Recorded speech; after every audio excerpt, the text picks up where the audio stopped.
Subscribe કરો એ high news India ચેનલને, પછી યુટ્યુબ એપ પર બેલ આઇકોનનું બટન દબાવો અને નિહાળો એ હાઈ ન્યૂઝ ઇન્ડિયા ચેનલ.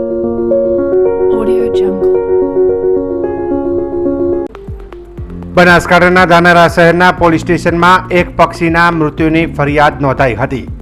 વિગત એવી હતી કે ધાનેરા મધુસૂદન વિલા સોસાયટી ખાતે આવેલા ટાવર ઉપર પતંગની દોરીમાં એક કબૂતર ફસાયેલું હતું અને ગરમીમાં ધગધગતા તાપમાનમાં જીવન મરણ વચ્ચે ઝોલા ખાઈ રહ્યું હતું. ત્યારે એક રાહદારી દ્વારા નજર પડતા તેને તાકીદે જીવ વાત્સલ્ય ધામના જીવદયા પ્રમુખ પારસભાઈ સોનીને ફોન કરી વાત કરતા તેઓ તાત્કાલિક આવી પહોંચ્યા હતા. પરંતુ ટાવર ઊંચો હોવાને કારણે કબૂતર સુધી રેસ્ક્યુ કરાય તેવી પરિસ્થિતિ ન હોવાથી તેઓ તાત્કાલિક ટાવરના ઓપરેટર તેમજ નગરપાલિકાના કર્મચારીઓ તથા મામલતદારનો સંપર્ક કરે, પરંતુ મોડા સુધી કોઈ પ્રતિભાવ ન મળતા આખરે કબૂતરનું મૃત્યુ થયું હતું. આમ એક જીવને ખાતર કર્મચારીઓની લાપરવાહી અને કોઈ જવાબદારી ન હોવાથી પરિસ્થિતિએ એક જીવ ગુમાવવાનો વારો આવ્યો હતો.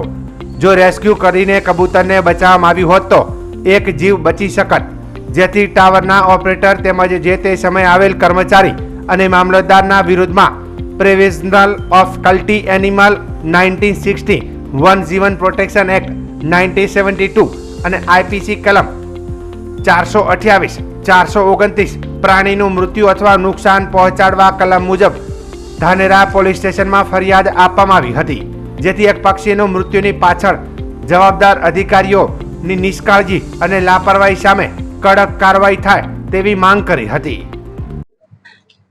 હું પારસ સોની ધાનેરા એજ્યુફંડ ફાઉન્ડેશન ટ્રસ્ટની અંદર જીવદયાની પ્રવૃત્તિ કરી રહ્યો છું. 16 તારીખે અમારા ઉપર કોલ આવેલો, 11 તારીખે વિઠ્ઠલભાઈ સુથારનો, કે એક ટાવરની અંદર કબૂતર ફસાયેલું છે અને દોરીની કારણે એ તરફડી રહ્યું છે. તો અમે ત્યાં સ્થળ ઉપર ગયા અને જોયું તો ટાવર 40 મીટર જેટલો ઊંચો હતો અને એ કબૂતર અમારાથી રેસ્ક્યુ થાય એવું નહોતું. તો અમે તરત જ નગરપાલિકાને જે કર્મચારી જે છે એમને અમે જાણ કરી અને એમને કીધું કે તમે ટાવર ઓપરેટર છે અથવા ટાવરના જે સંચાલકો જે છે અથવા જે આના જે એન્જિનિયર છે એમને મોકલી અને આ કબૂતરને બચાવવા માટેની કાર્યવાહી કરવામાં આવે તો કબૂતરનો ચોક્કસ જીવ બચી શકે એમ છે. અને એમને વિડીયો મંગાવ્યો તો વિડીયો જે છે કબૂતર તરફડતો હતો દોરીની અંદર, એ અમે વિડીયો નગરપાલિકાને મોકલ્યો, પણ નગરપાલિકા દ્વારા કોઈ પ્રતિસાદ ન મળતા અમે મામલતદારને પણ જાણ કરી અને મામલતદારે ફોન ના ઉપાડ્યો એટલે અમે વોઇસ નોટ મૂકી વોટ્સઅપમાં વિડીયો પણ મોકલ્યો, મામલતદારે જોયો અને છેવટે નગરપાલિકાના કર્મચારીનો ફોન આવ્યો કે 2 થી 3 કલાકની અંદર ટાવરના ઓપરેટર જે છે આ કબૂતરને બચાવવા માટે આવશે. અને બપોરે 2:30 વાગ્યા સુધી એ લોકો ના આવે એટલે અમે વારંવાર કોલ કર્યા ટાવર ઓપરેટરને, એને પણ કોલ ના ઉપાડ્યા અને છેવટે સાંજે અમે ત્યાં જઈને જોયું તો કબૂતર મૃત્યુ પામ્યું હતું.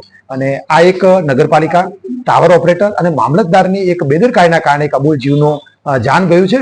અને ખાસ કરીને ઉત્તરાયણ દરમિયાન જે પતંગના દોરાઓ જે લટકતા હોય છે એની અંદર ઘણા બધા જીવોને અજાણે ફાંસો આવતો હોય છે, બહુ તરફડતા હોય છે. તો આ દોરા દૂર કરવાની જવાબદારી નગરપાલિકાની પણ છે, ટાવર ઓપરેટરની છે.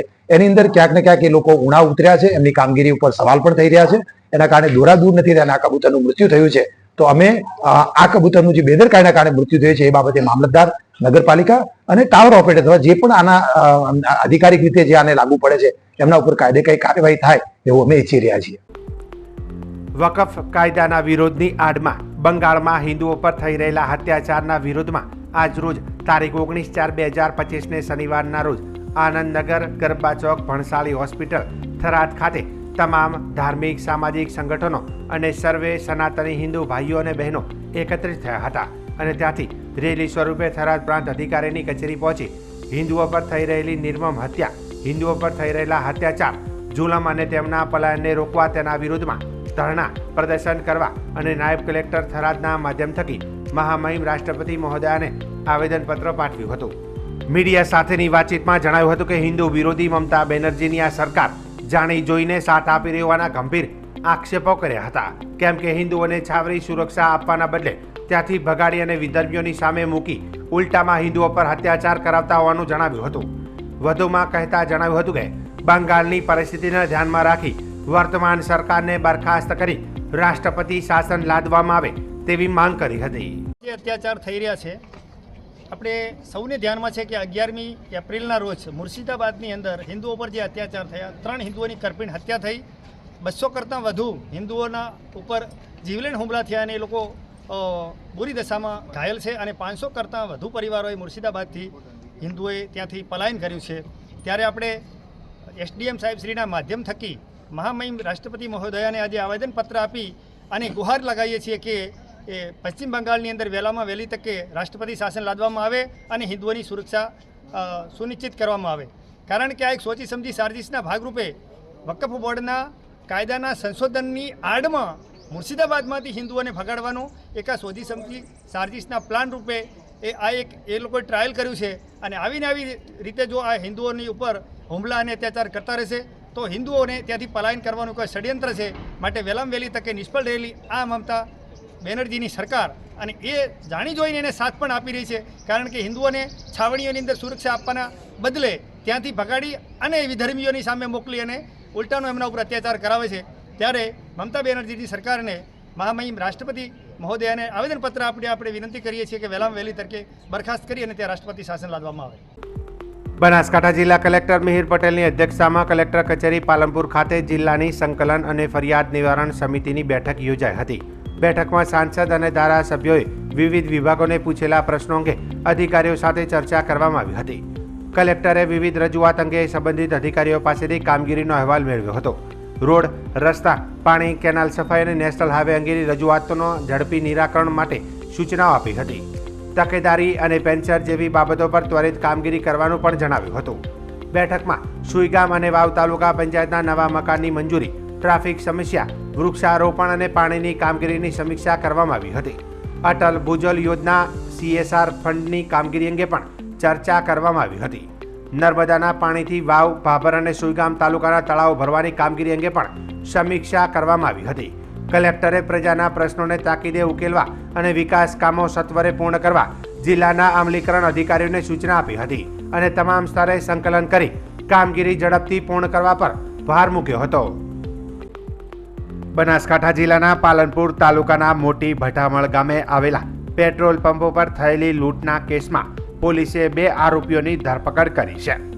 11 એપ્રિલ 2025ની રાત્રે 4 શખ્સોએ મોટરસાયકલ પર આવી પેટ્રોલ પુરાવાના બહાને કર્મચારી પાસેથી કુહાડીની અણીએ ₹25,000ની લૂંટ ચલાવી હતી. જિલ્લા પોલીસ વડા અક્ષયરાજ મકવાણા અને નાયબ પોલીસ અધિક્ષક જે ગામિતના માર્ગદર્શન હેઠળ પાલનપુર તાલુકા પોલીસે તપાસ હાથ ધરી હતી. PI MR બારોટની આગેવાનીમાં વિવિધ ટીમો બનાવવામાં આવી હતી. પોલીસે શહેર અને તાલુકાના 250થી વધુ CCTV ફૂટેજ ચકાસ્યા હતા. ફોટોગ્રાફ્સ બતાવી રૂટ ટ્રેક કરી અને ખાનગી બાતમીદારો મારફતે માહિતી એકત્રિત કરી હતી.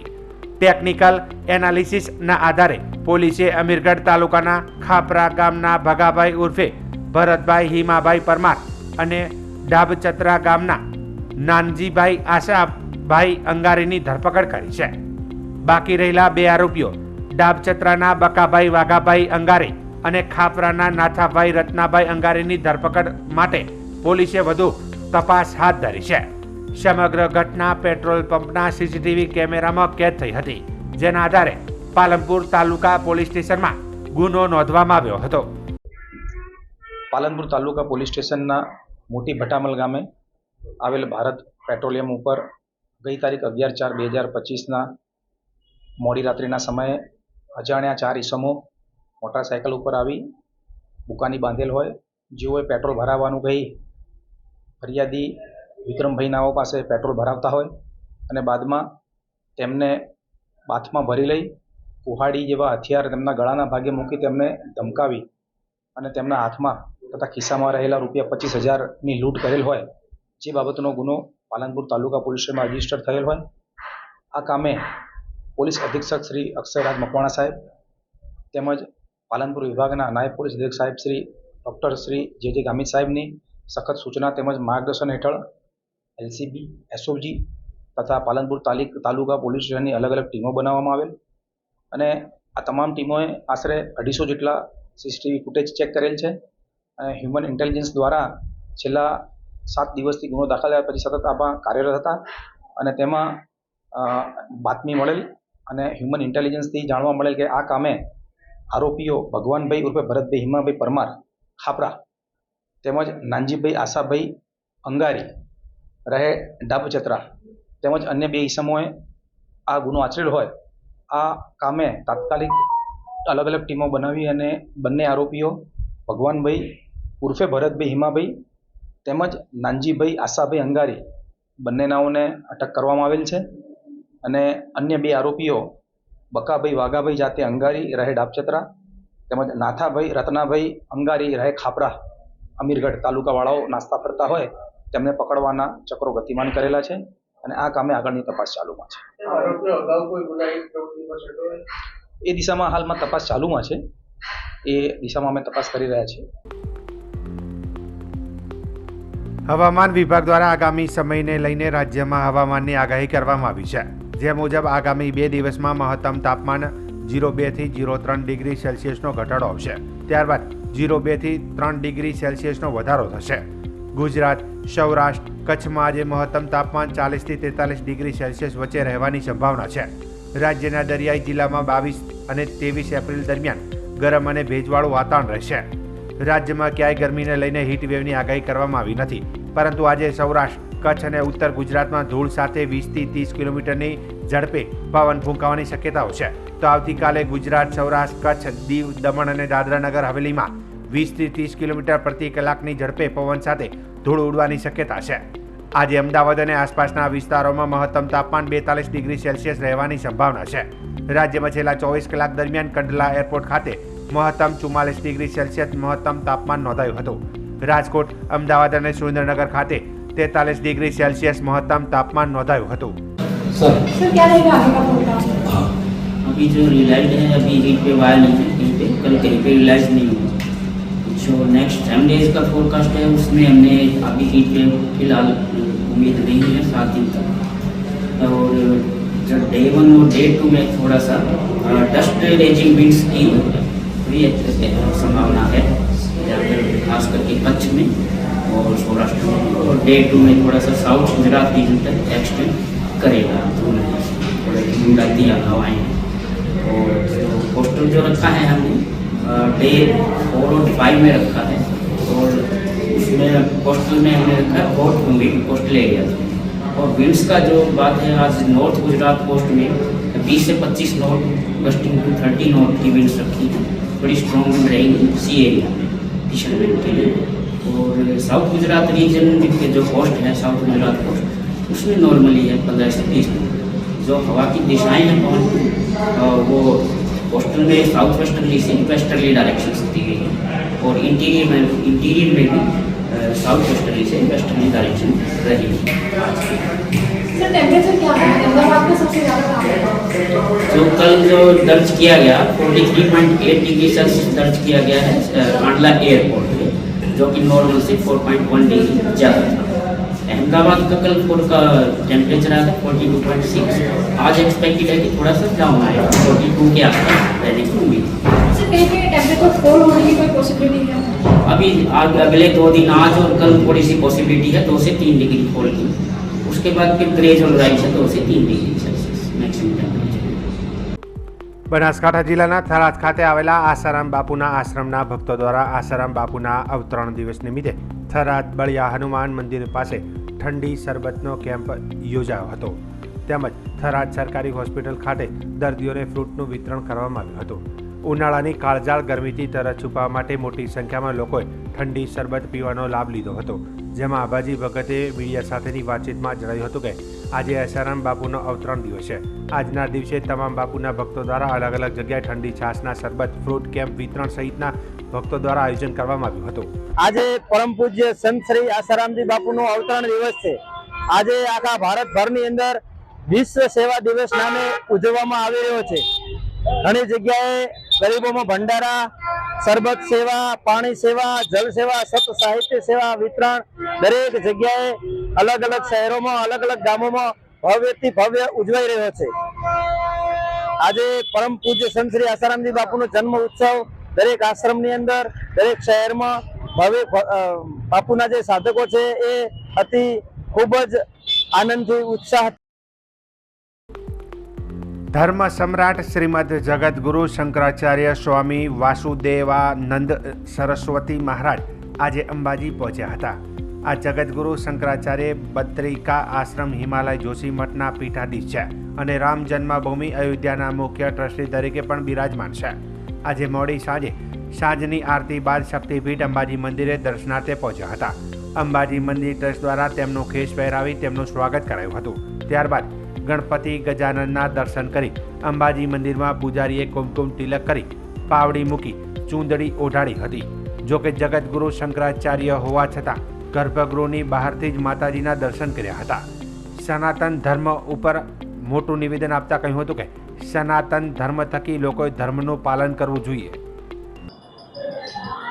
हमारे सनातन धर्म की परंपरा में अम्बा माता भगवती सती के हृदय स्थल के रूप में यहाँ विराजमान है और सारे भारत को हम तो कहेंगे सबकी अम्बा हैं, सबका पालन पोषण करती हैं और सबके ऊपर कृपा करती हैं.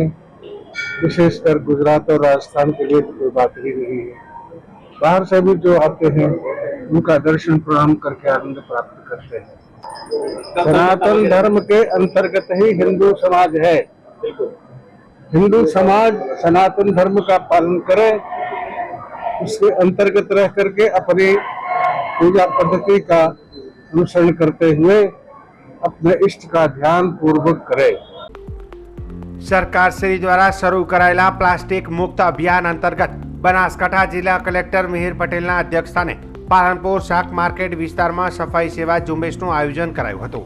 જિલ્લા કલેક્ટર સહિતના અધિકારીઓ, નગરપાલિકાના પ્રમુખ, કમિટીના સભ્યોને બહોળી સંખ્યામાં લોકો ઉપસ્થિત રહીને શાક માર્કેટ વિસ્તારમાં ફેરિયાઓ અને વેપારીઓને પ્લાસ્ટિકનો ઉપયોગ નહીં કરવા બાબતે સંવાદ કરાયો હતો.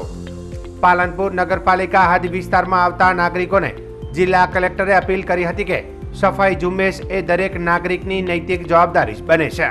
સફાઈ કર્મીઓ તો રોજ સ્વચ્છતા માટે કામ કરી જ રહ્યા છે, પણ 100 સફાઈ કર્મીઓ સામે શહેરના 1.50 લાખ નાગરિકોએ પણ સ્વચ્છતા જાળવવા માટે કામ કરવું જોઈએ. તેમણે સહિયારા 7 થકી 0 પ્લાસ્ટિક મુક્ત પાલનપુર બનાવવા નાગરિકોને આહવાન કરી શાક માર્કેટ ખાતે શાકભાજી લેવા આવતા લોકોને પ્લાસ્ટિકની થેલી નહીં પરંતુ ઘરેથી કાપડની થેલી લઈને આવે તે માટે સૂચન કર્યું હતું. જિલ્લા કલેક્ટરે વધુમાં જણાવ્યું હતું કે પાલનપુરને પ્લાસ્ટિક મુક્ત કરવા માટે છેલ્લા 1 મહિનાથી પાલનપુર નગરપાલિકા દ્વારા વિશેષ અભિયાન ચલાવવામાં આવી રહ્યું છે. લોકો પોતાના ઘર અને મહોલ્લા સહિતની જગ્યા ઉપર તથા વેપારીઓ પણ પોતાની દુકાનની આજુબાજુ સ્વચ્છતા જાળવે તે જરૂરી બને છે. પાલનપુર નગરપાલિકા દ્વારા છેલ્લા 1 મહિનાથી પાલનપુરને પ્લાસ્ટિક મુક્ત કરવા માટેનું અભિયાન ચાલી રહ્યું છે. પાછલા 1 મહિનામાં અંદાજિત 200 કિલો કરતાં વધારે પ્લાસ્ટિક જપ્ત કરવામાં આવ્યું છે. આ ઉપરાંત પેનલ્ટી અને દંડ પણ કરવામાં આવ્યો છે. વિવિધ ધાર્મિક સંસ્થાઓ, સ્કૂલો, અગ્રણીઓ, સામાજિક સંસ્થાઓ સાથે સતત આ અંગે જાગૃતિ ફેલાય તે માટેના સંવાદનું આયોજન પાલનપુર નગરપાલિકા દ્વારા કરવામાં આવ્યું છે. પણ દંડકીય કાર્યવાહી નહીં, પણ લોકો પોતાના મનથી સુધરે અને પ્લાસ્ટિકનો ઓછો ઉપયોગ કરે એટલા માટે આજે અહીંયા શાક માર્કેટ કે જ્યાં સૌથી વધારે કચરાને સંબંધિત સમસ્યાઓ હોય છે ત્યાં આજે પ્લાસ્ટિક મુક્ત જે અભિયાન છે એના અંતર્ગત સફાઈ સેવા ઝુંબેશ શરૂ કરવામાં આવી છે.